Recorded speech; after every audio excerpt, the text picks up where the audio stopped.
Alright, so now let's look at reactions of organometallics reacting with acid derivatives. And first we'll look at esters and acid halides because they're pretty similar. So now I've got my acyl halide. I'm going to react it with propyl lithium. And we have a negative charge here on the carbon, positive charge on the lithium. So who has electrons, who wants them? The carbonyl is going to want them.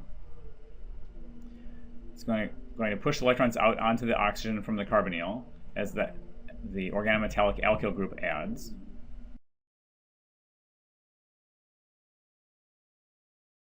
And then with any reaction with carbonyls, we have to figure out if it's going to do nucleophilic addition or nucleophilic acyl substitution. So the question again is, do we have a good leaving group? Halogen is a fantastic leaving group. So this electron pair can come back in and reform the carbonyl, and the chlorine can leave. So here are my original 3 carbons with the carbonyl, and here are the 3 carbons I just added. However, we still have a problem because my alkyl lithium compound can add to a ketone. All right, so we get the same sort of issue we've had with a lot of things before, and that is that it can add twice. Who has electrons? The organometallic does. Who wants them? The carbonyl carbon. Now I've added a second propyl group. And at this stage, do I have a good leaving group? I've got R group, an R group, and an R group. I've got ethyl, propyl, and propyl. They all have pKs in the 50 to 60 range, so none of them are a good leaving group. So the only thing we can do at this point is reprotonate with water.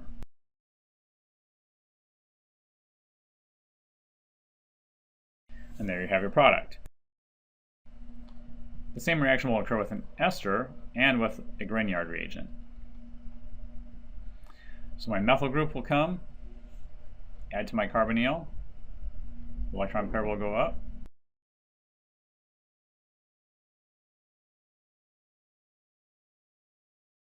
There's my new methyl group that I just added. Now I have an alkoxide.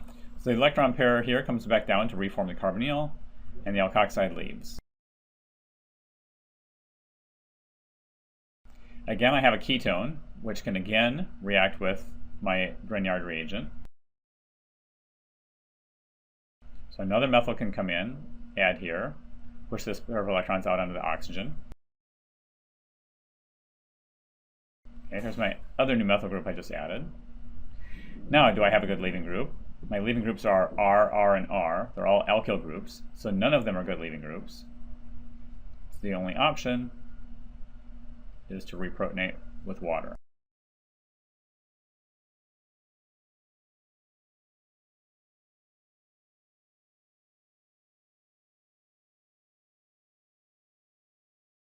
And now here are my 2 new alkyl groups I just added to my ester. What if, however, we don't want to have the organometallic add twice to get an alcohol, but we want to stop at a ketone, in this case the ethyl ketone of our starting material. So what we need is we need a weaker reagent. Now we've seen that lots of times before. We saw it with chromic acid to PCC, and we used pyridinium chlorochromate to be able to stop an oxidation at the aldehyde. We've seen it before with when we went from H2 and palladium carbon to H2 and Lindlar's catalyst. When reducing alkynes, an H2 and palladium carbon would have reduced it all the way to the alkane. H2 and Lindlar's catalyst would stop at the alkene. And we've seen it before when we've used lithium aluminum hydride for reductions of acid derivatives, which reduce all the way to the alcohol, and we replace that with diisobutyl aluminum hydride, which could stop at the aldehyde. So now we want to try and do the same thing with organometallic compounds. And so to do that, we have to have an acid halide because they're the most reactive of all of the acid derivatives. And to do that, we'll use an organolithium cuprate. If you remember, the copper to carbon bond is much more covalent and much less polar than the carbon to lithium or the carbon to magnesium bonds are, which makes this much less ionic. And even though there is still a partial negative on the carbon, it has to have a very reactive starting material to be able to add to. So now in this case, our alkyl group, our ethyl, can come in and add to the carbonyl carbon.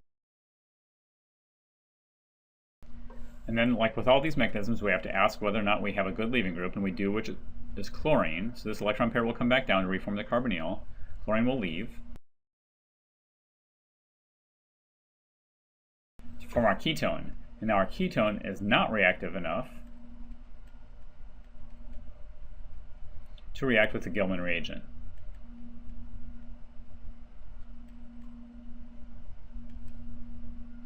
So in the end, we are finished with our ketone.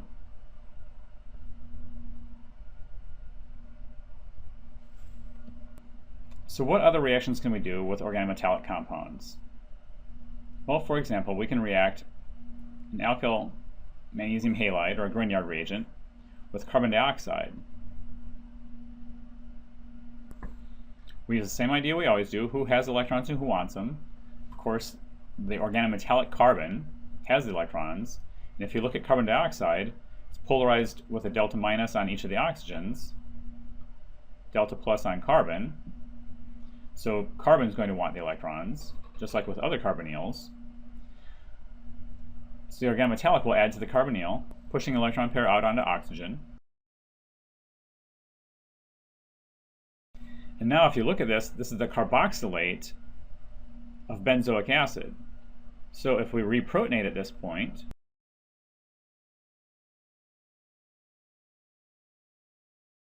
our product is just benzoic acid. So if you react a Grignard or an organometallic with carbon dioxide, you can make a new carboxylic acid. It also adds one carbon to your molecule. Try to see if you can figure out what would happen if you react an epoxide first with methyl lithium followed up by water. So you try that and then come back. So if you could figure this out, you're well on your way to becoming an organic chemist. The power of organic chemistry is that mechanisms make sense. Who has electrons and who wants them? So carbon again has electrons from the alkyl lithium. In an epoxide, you've got a delta minus on the oxygen, a delta plus on the carbons. So this carbon goes from who's got electrons to who wants them. In the process of that, it breaks that bond and pushes that electron pair out onto the oxygen. So we get an alkoxide, and we have anti-stereochemistry to our methyl group, because it has to come in by backside attack. Then the last step is to reprotonate that alkoxide.